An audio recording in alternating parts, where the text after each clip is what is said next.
2023-24 batch পরীক্ষা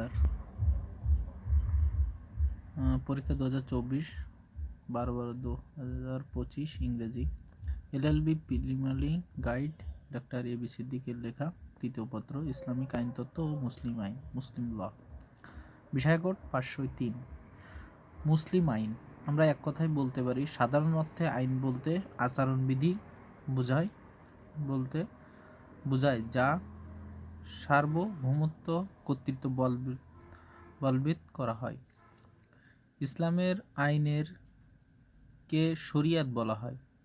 শরিয়াত শব্দের অর্থ পানির সন্ধান দানকারী। মুসলিম আইনের 4টি ধাপ আছে।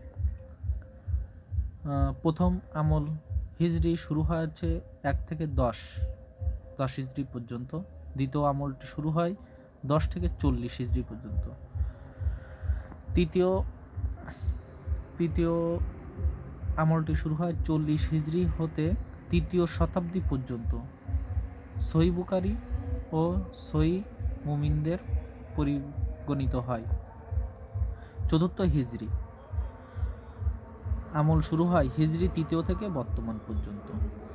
আরব মুসলিমগণ 2 ভাগে বিভক্ত করা হয়। নির্বাচনী সমর্থক দল